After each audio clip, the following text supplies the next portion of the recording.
Bonjour et bienvenue dans notre nouvelle émission Impact Live. Aujourd'hui, j'aimerais vous parler de la plénitude que nous avons en Jésus. Tout en Jésus. C'est ce qu'a écrit un jour l'apôtre Paul dans une lettre qu'il a adressée aux chrétiens de la ville de Colosse.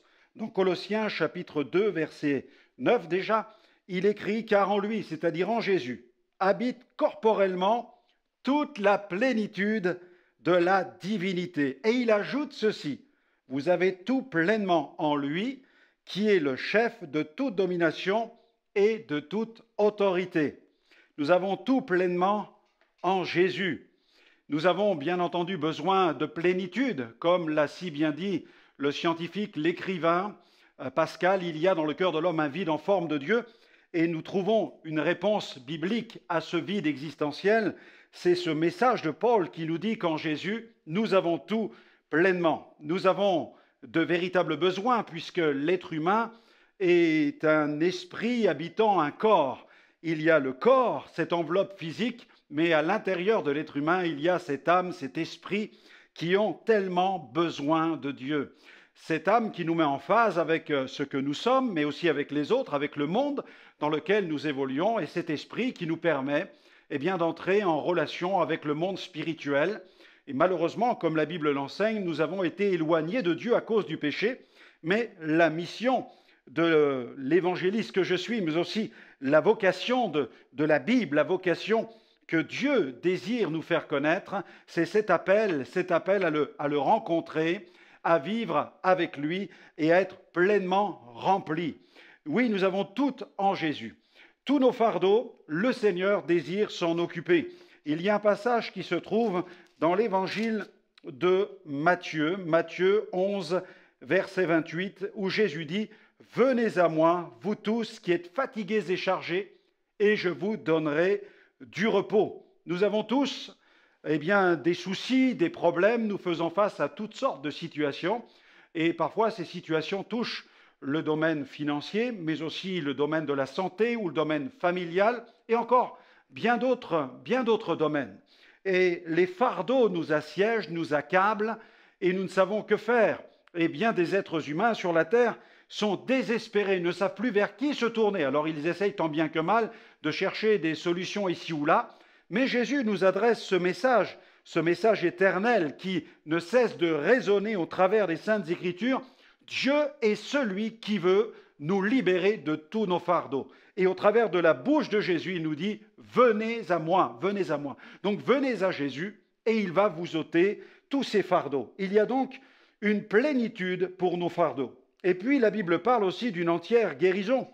En effet, dans Acte 3, verset 16, je vois cet homme qui était boiteux, qui se trouvait à l'entrée du temple. Lorsque Pierre lui adressa cette merveilleuse parole d'autorité, il lui a dit « Je n'ai ni argent ni or, mais ce que j'ai, je te le donne. Au nom de Jésus-Christ de Nazareth, lève-toi et marche. » Il l'a pris par la main et tout d'un coup, l'homme s'est mis à marcher. La Bible dit qu'il marchait, il sautait et il louait Dieu.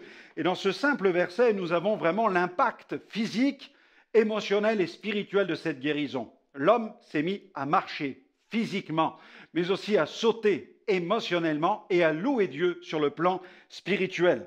Oui, il y a vraiment une entière guérison, une possibilité d'expérimenter la guérison, que ce soit sur le plan physique, moral et spirituel. Il est le Dieu du miracle, il est le Dieu de la guérison. D'ailleurs, Jésus est mort sur la croix, et sur la croix, il s'est chargé de nos douleurs, il a pris sur lui nos maladies, nos péchés, et dans ces meurtrissures, il y a véritablement des provisions de guérison.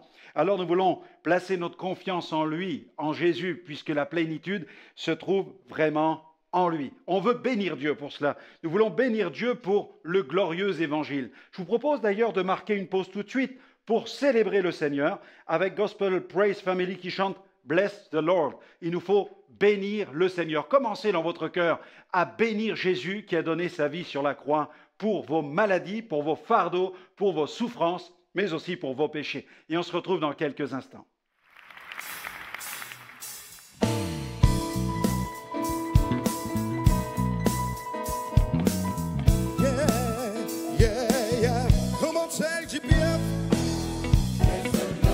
Oh my soul, and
Aujourd'hui, nous voulons bénir le Seigneur Jésus pour les provisions de guérison qui se trouvent dans le sacrifice de la croix, la provision de purification qui se trouve dans le sacrifice de Jésus à la croix. Nous pouvons demander pardon pour nos péchés.